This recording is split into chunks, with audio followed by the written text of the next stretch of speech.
محمد اکرم آوان مد ظلہ العالی دارالعرفان منارہ ضلع چکوال میں سالہ سال سے قرآن و حدیث کے اوپر خطابات کر رہے ہیں اور سلسلہ نقشبندیہ اویسیہ کے مطابق لوگوں کو ذکر الہی کی تربیت دے رہے ہیں۔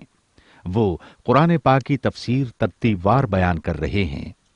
تفسیر قرآن کو وہ موجودہ ملکی اور بین الاقوامی حالات کے مطابق بیان کرتے ہیں۔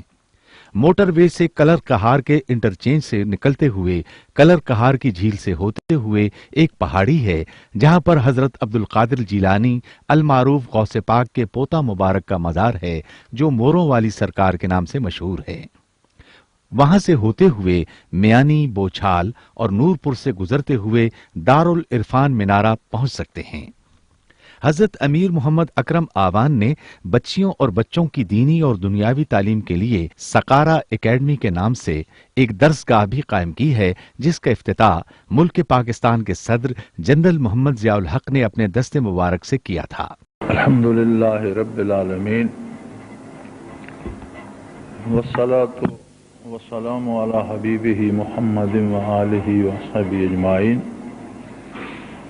اعوذ باللہ من الشیطان الرجیم، بسم اللہ الرحمن الرحیم۔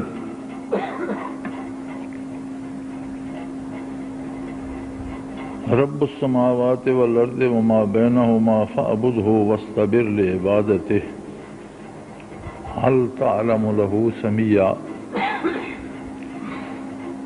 ويقول الإنسان أإذا ما مت لسوف أخرج حيا أولا يذكر الإنسان أنا خلقناه من قبل ولم يك شيئا فوربك لنحشرنهم والشياطين ثم لنحضرنهم حول جهنم جثيا ثم لننزعن من كل شيعة أيهم أشد على الرحمن عتيا ثم لنحن أعلم بالذين هم أولى بها صليا وإن منكم إلا واردها كان على ربك حتما مقضيا ثم ننجي الذين اتقوا ونذر الظالمين فيها جثيا اللهم سبحانك لا علم لنا إلا ما علمتنا إنك أنت العليم الحكيم مولاي صل وسلم دائما أبدا على حبيبك من زانت به الأسر۔ سورہ مریم کی یہ آیات مبارکہ ہیں۔ ارشاد باری ہے، رب السماوات والارض وما بینہما فاعبدہ واصطبر لعبادتہ هل تعلم له سمیا۔ اللہ جل شانہ پالن ہار ہے، خالق ہے، رب ہے آسمانوں کا، زمین کا، اور جو کچھ آسمانوں اور زمینوں کے درمیان ہے اس سب کا۔ فاعبدہ، لہذا اس کی عبادت کرو، اور عبادت اس طرح کرو، واصطبر لعبادتہ، اس کی عبادت پر ثابت قدم رہو۔ هل تعلم له سمیا، اے مخاطب تو کسی ایسی دوسری ہستی کے بارے تو نے سن رکھا ہے؟ کوئی اور ہے جو ایسا ہو کہ سارے جہانوں کو پال رہا ہو؟ کوئی اور ایسا کہیں سنا ہے تم نے کہ وہ اتنی مخلوق کو پیدا کر رہا ہو؟ کوئی اور ایسی ہستی کے بارے کہیں تم جانتے ہو کہ اتنی قدرت کاملہ کا مالک ہو؟ لیکن انسان عجیب سی سوچ رکھتا ہے۔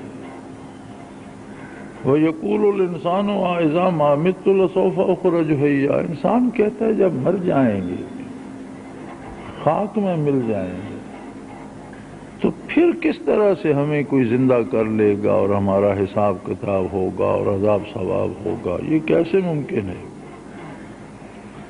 فرمایا اولا یذکر الانسان انا خلقناہ من قبل ولم یک شیئا، کیا انسان نے کبھی یہ نہیں سوچا کہ جب پہلے ہم نے اسے پیدا کیا اس سے پہلے تو وہ کچھ بھی نہیں تھا،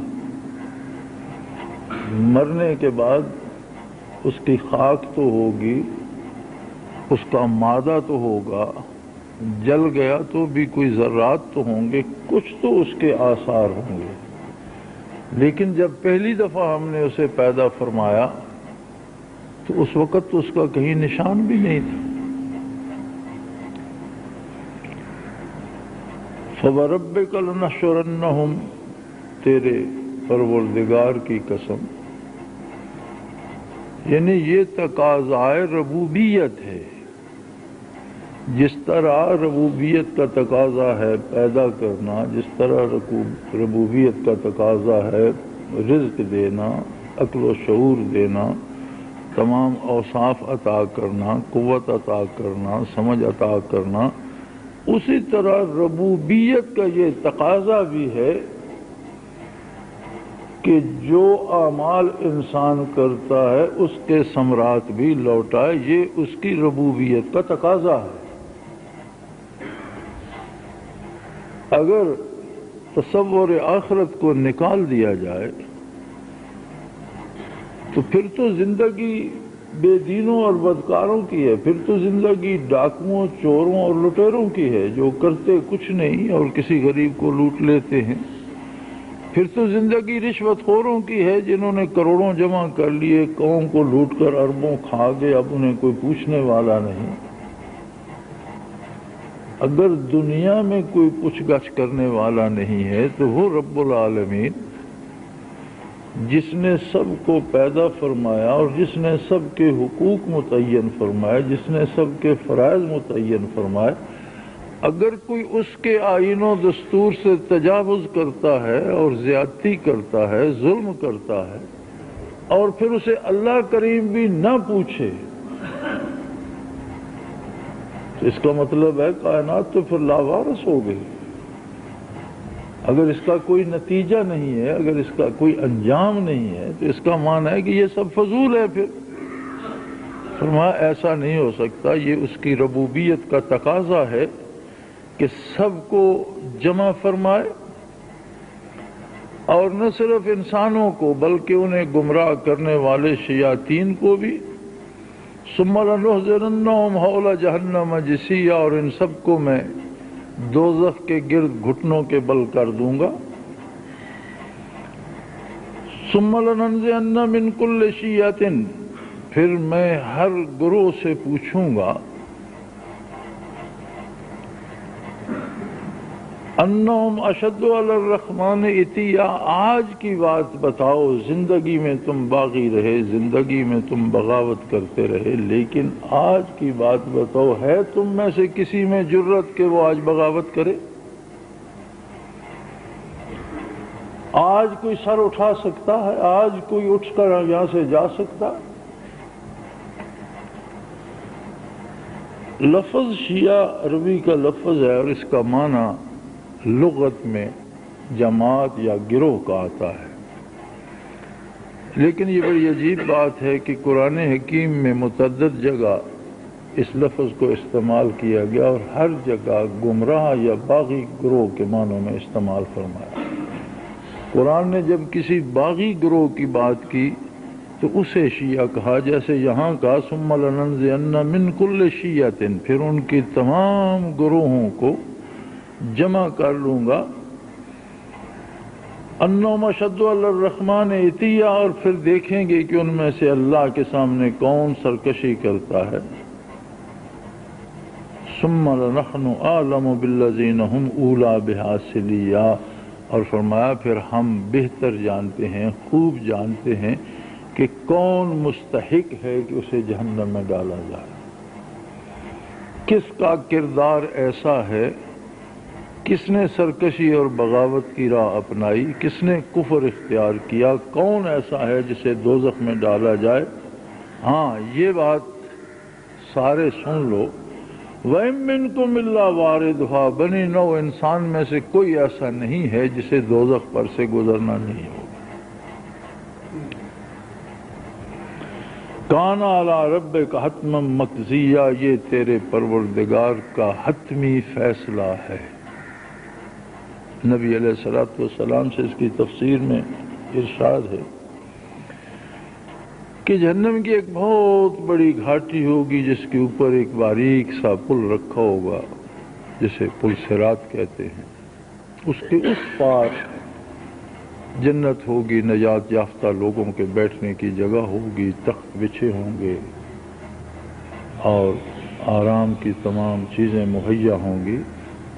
جنت میں داخلے سے پہلے جہاں اہل جنت آرام فرمائیں گے، اِن مِنکم الا واردھا، بنی نوع انسان میں سے کوئی فرد ایسا نہیں جسے اس پر سے گزرنا نہ پڑے. اس کی تفصیل میں ارشاد ہوتا ہے کہ کافر قدم رکھتے ہی کٹ کر جہنم میں گر جائے گا، لیکن مومن اپنے اعمال کے بقدر اس پر چل سکے گا. جہاں اس کے اعمال ختم ہو جائیں گے وہاں گر جائے گا. پھر جہنم میں سے گزرتے کتنا وقت لگے گا، کب پار پہنچے گا؟ چونکہ ایمان کا یہ فائدہ ہے کہ مومن جہنم میں ہمیشہ نہیں رہے گا.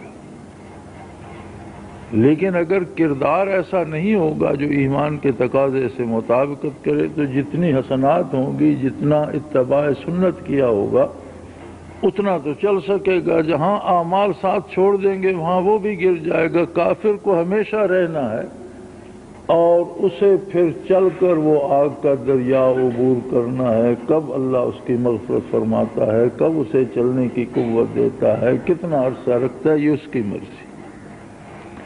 کچھ خوش نصیب ایسے ہوں گے جو بڑے مزے سے گزر جائیں گے، کچھ ایسے ہوں گے جو دوڑتے ہوئے گزر جائیں گے، کچھ ایسے ہوں گے جو گھوڑے کی رفتار سے گزر جائیں گے، کچھ ایسے ہوں گے جس طرح بجلی چمکتی ہے اس طرح ایک سرے سے اس سرے تک گزر جائیں گے. اور فرمایا کہ جب صحابہ کرام گزریں گے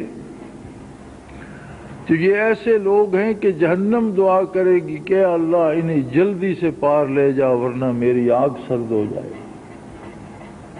اگر ان کا پرتو مجھ پر پڑتا رہا تو میری آگ سرد ہو جائے گی، انہیں جلدی سے عبور کرا دے. ایک واقعہ جو حدیث شریف میں ارشاد ہے، حضور فرماتے ہیں کہ ایک شخص گزر رہا ہوگا، لوگ دیکھیں گے ابھی گر جائے گا، وہ پھر لٹک جائے گا، اس پیٹ کے بل لیٹ جائے گا، کبھی گھٹنوں کے بل ہو جائے گا، کبھی پھر کھڑا ہوگا 2 قدم چل لے گا، کبھی پھر بیٹھ جائے گا. گرتے پڑتے اخیر کنارے کے قریب پہنچے گا تو پھر پکارے گا کہ بار الہ میری مدد فرما، یہ جو 2 قدم رہ گئے میرے لیے مشکل ہے. تو حضور فرماتے ہیں اسے اللہ کریم پار تو پہنچا دیں گے، لیکن اب وہ اس قابل نہیں ہے کہ جنت میں جائے، اس کے اعمال اتنے نہیں ہیں. تو وہاں کنارے پہ بیٹھا دور سے دیکھ رہا ہوگا کہ وہ دور محلات ہیں، 4 دیواری ہے، درخت ہیں، سبزہ ہے، خوشبوئیں آ رہی ہیں، نور ہے، لوگ ہوں گے اندر. بڑی حسرت سے دیکھتا رہے گا. حضور فرماتے ہیں پھر دعا کرے گا کہ بار الہ میں جہنم کے کنارے پہ بیٹھا ہوں، جنت میرے سامنے ہے، میں ادھر دیکھتا ہوں تو لرز جاتا ہوں، ادھر دیکھتا ہوں تو تیری رحمتیں برس رہی ہیں، میرے حال پر ایک مہربانی کر دے، مجھے جہنم سے دور اور جنت کے قریب کر دے. اگر میری یہ آرزو تو سن لے میں اس کے بعد کچھ نہیں مانگوں.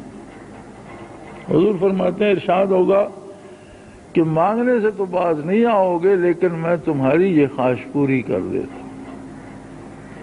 تو اسے جہنم سے دور جنت کے قریب کر لیا جائے گا. کچھ عرصہ وہاں رہے گا، پھر بڑا مانگے بغیر کیسے رہے گا، پھر دعا کرے گا کہ اللہ اتنی وسیع جنت ہے کہ نگاہ تھک جاتی ہے اور اس کی حدود ختم نہیں ہوتی، اور اس کے دور سے لہلہاتے درخت نظر آ رہے ہیں، میرے حال پہ اتنی مہربانی فرما کہ اس میں کسی ایک درخت مجھے دے دے کہ میں اس کے نیچے بیٹھا رہوں، پھر میں کچھ نہیں مانگوں گا. تو ارشاد ہوگا مانگنے سے تو پھر بھی باز نہیں آئے گا لیکن میں تجھے عطا کر دیتا ہوں. تو حضور فرماتے ہیں اسے جو ایک درخت ملے گا اس میں 70,000 محل ہوں گے اس کے سائے میں، اور ہر محل میں ہزاروں خادم ہوں گے، اور ہزاروں قسم کے لباس ہوں گے، ہزاروں قسم کے کھانے ہوں گے، بے شمار تفصیل ہے۔ حدیث شریف میں فرمایا یہ سب سے ادنا درجے کا جنتی ہوگا۔ یہ ساری نعمتیں، یہ ساری راحتیں، یہ ساری قربتیں، یہ سارا لطف خداوندی انسان کے لیے ہے۔ فرشتوں کو کوئی فرق نہیں پڑتا، جن کی نوکری جنت میں وہ جنت میں نوکری دیں گے، جن کی نوکری جہنم میں وہ جہنم میں نوکری دیں گے۔ نہ انہیں جہنم سے کوئی تکلیف ہوگی، نہ جنت سے کوئی راحت پہنچے گی۔ انہیں اس سے کوئی سروکار نہیں کیا ہو رہا ہے، نہ انہیں بھوک ہے، نہ نیند ہے، نہ گرمی سردی ہے، کچھ بھی نہیں۔ ایک نوری مخلوق ہے، ان کی غذا بھی اللہ کا ذکر ہے اور اللہ کی اطاعت ہے۔ شیاطین کا مقدر جہنم ہے، اللہ نے فیصلہ کر دیا انہیں جہنم میں رہنا ہے۔ ایک مخلوق ہے انسان، جس کی خاطر اللہ کریم نے یہ ساری نعمتیں سجائی ہیں، اور سادہ سی بات ہے، فَاعْبُدْهُ، تم اس کی اطاعت کرتے رہو۔ ہم نے عبادت کو محدود کر دیا ہے نماز روزے کے ساتھ۔ یہ صحیح ہے، درست ہے کہ نماز روزہ عبادت ہے، فرائض عبادت ہے، فرض ہیں، لیکن عبادت کا مفہوم بہت وسیع ہے۔ عبادت کا مفہوم ہے کہ کسی کو اپنا رب سمجھ کر، اپنا حاجت روا سمجھ کر، اپنی مصیبتیں دور کرنے والا سمجھ کر، خود کو نعمتیں عطا کرنے والا سمجھ کر اس کی غلامی کر لی جائے۔ اب یہ عبادت ہر قدم پر ہوگی۔ اگر ہم اس کی یاد میں سانس بھی لیتے ہیں تو سانس لینا بھی عبادت ہے، اور اگر اسے بھول جاتے ہیں تو وقت ضائع ہو گیا۔ ہم مزدوری کرتے ہیں، اور اگر اس میں حدود شرعی کا لحاظ رکھتے ہیں اور اتباع سنت کا لحاظ رکھتے ہیں تو وہ مزدوری کرنا بھی عبادت ہے، اور حصول رزق حلال فرض عین ہے نماز روزے کی طرح۔ بلکہ ارشاد ہے کہ مومن جو اپنے بیوی بچوں کو کھلاتا پلاتا ہے، ان پہ خرچ کرتا ہے، وہ بھی اس کا صدقہ شمار ہوتا ہے، وہ بھی اس کے عبادت کے خانے میں جاتا ہے۔ تو اس کی کہ یا رسول اللہ یہ تو اس کی ذمہ داری ہے، اس پر واجب ہے نان و نفقہ۔ تو فرمایا کس نے واجب کیا؟ اللہ نے۔ تو فرمایا اللہ کی اطاعت ہی تو عبادت اور صدقہ ہے۔ اللہ کے نام پر یا اس کے حکم کے مطابق خرچ کرنا ہی تو صدقہ ہے۔ اگر اللہ نے اس پر واجب کیا ہے اور وہ اپنے بیوی بچوں پہ خرچ کرتا ہے تو یہ بھی صدقہ ہے۔ یعنی پوری زندگی عبادت ہے، یا عبادت سے یا ناشکری سے۔ اب عبادت اور ناشکری کا معیار کیا ہوگا؟ عبادت کا معیار ہے آقا نامدار حضرت محمد الرسول اللہ صلی اللہ علیہ وآلہ وسلم۔ جو کرنے کا حکم دیں، جس طرح کرنے کو پسند فرمائیں وہ عبادت ہے، اور جس سے حضور ناخوش ہوں، جس بات کو نبی صلی اللہ علیہ وسلم ناپسند فرمائے وہ ناشکری ہے۔ ہمارے پاس ایک ہی معیار ہے اللہ کی رضا کا، اللہ کی ناراضگی کا۔ وَمَن يُطِعِ الرَّسُولَ فَقَدْ أَطَاعَ اللَّهَ، جس نے رسول اللہ صلی اللہ علیہ وآلہ وسلم کی اطاعت کی اسی نے اللہ کی اطاعت کی۔ اب اگر کوئی اپنی طرف سے عبادت ایجاد کر لیتا ہے جس کا حکم حضور علیہ الصلوۃ والسلام نے نہیں دیا تو عبادت نہیں، گستاخی ہوگی۔ ایک بڑی خوبصورت روایت مجھے یاد آئی،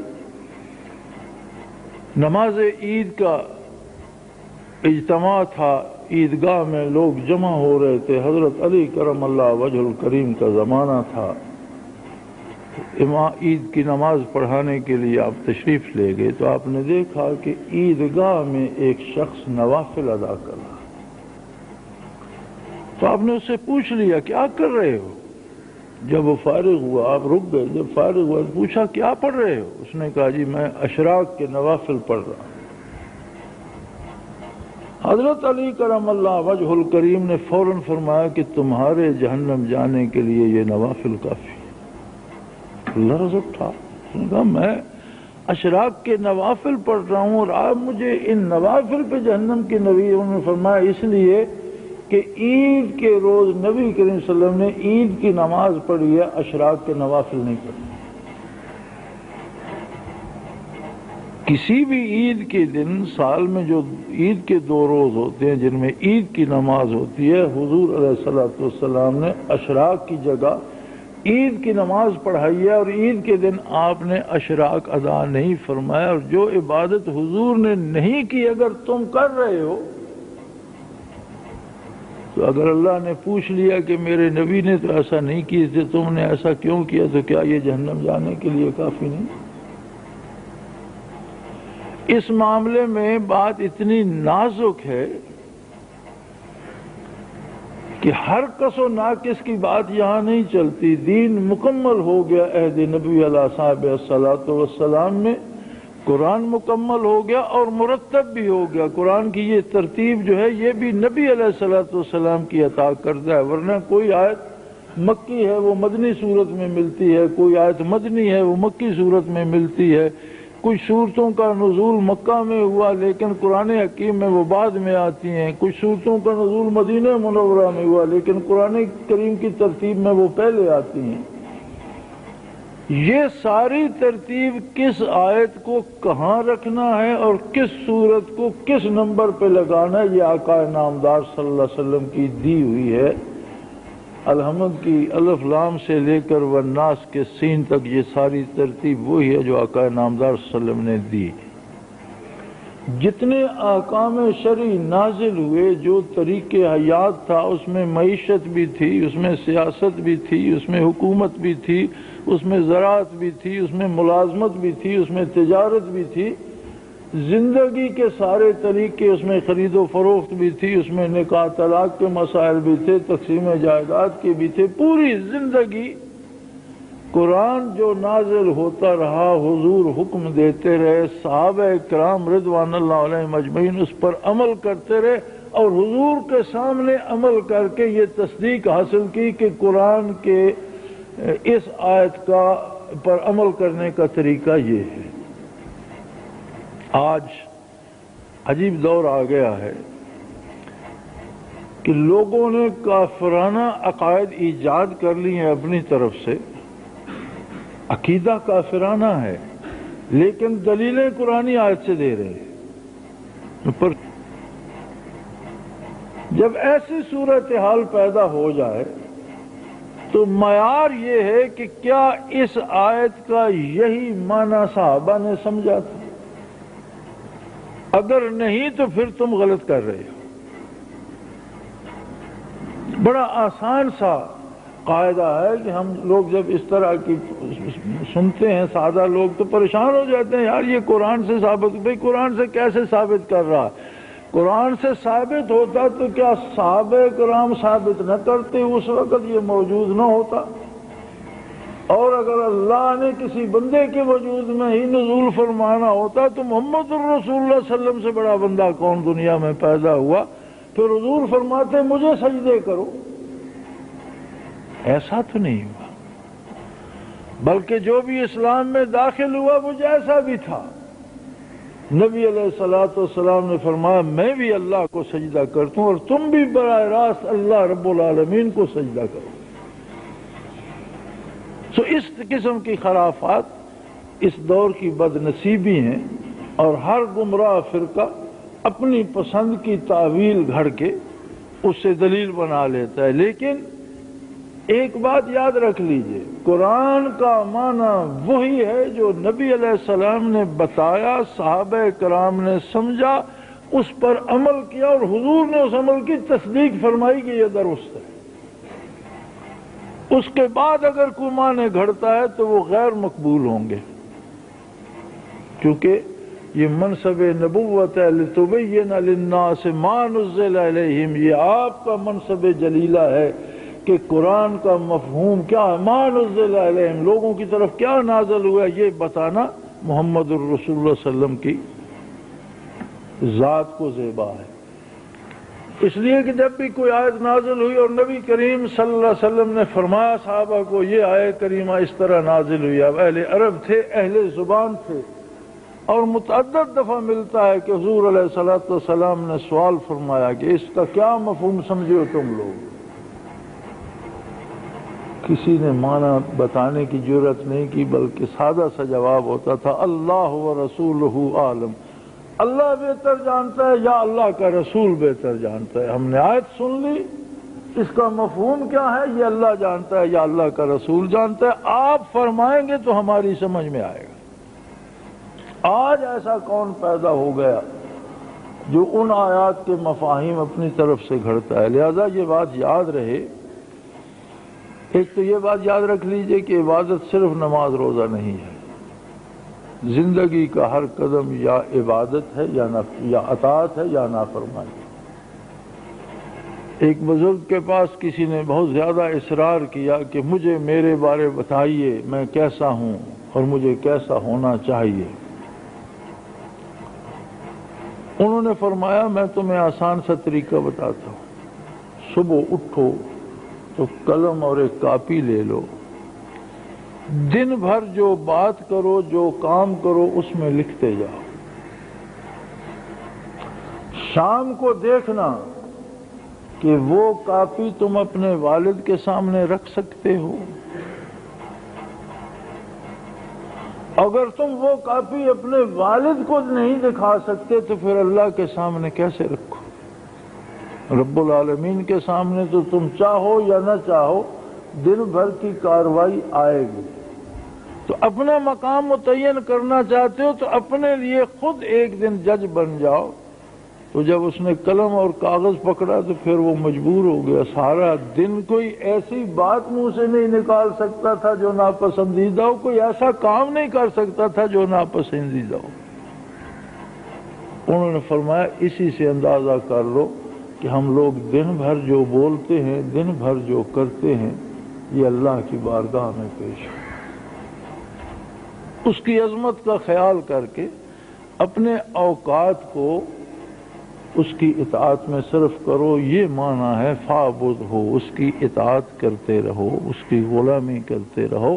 اور غلامی کا معیار ہے آقا نامدار حضرت محمد الرسول اللہ صلی اللہ علیہ وسلم کا بتایا ہوا طریقہ، آپ کے کیے ہوئے کام، سارے کا سارا حق، سارے کی ساری صلاحیت حضور کی غلامی میں، اور حضور کی غلامی کے باہر ہر کام نافرمانی۔ سانس لینا بھی گستاخی ہے جو نبی کی سنت کے خلاف ہو۔ زندگی کا ہمیشہ سے کبھی کوئی بھروسہ نہیں رہا، لیکن اب تو وقت ایسا آ گیا ہے کہ بندے اندر سے کھوکھلے ہو چکے ہیں، چلتا پھرتا بندہ گرتا ہے، سیدھا کرتے ہیں تو مر چکا ہوتا۔ ایک زمانہ تھا لوگ بیمار رہتے تھے، کوئی برسوں بیمار رہتا تھا، کوئی مہینوں بیمار رہتا تھا۔ میں سمجھتا ہوں وہ بھی ایک سہولت تھی کہ کم از کم بیماری میں تو وہ توبہ کر لیتا تھا، یا درود تسبیح پڑھ لیتا تھا، یا کلمہ پڑھ لیتا تھا، یا اللہ سے معافی مانگ لیتا تھا۔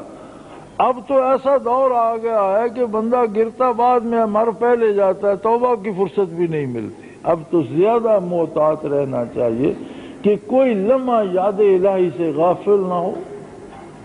سب سے بہترین بات جو زبان پر جاری رکھنے کی ہے وہ درود ہے محمد الرسول اللہ صلی اللہ علیہ وسلم۔ کوشش کیجئے چلتے پھرتے اٹھتے بیٹھتے درود شریف جاری رہے، بھول جائے جہاں پھر یاد آئے پھر پڑھنا شروع کر دیجئے۔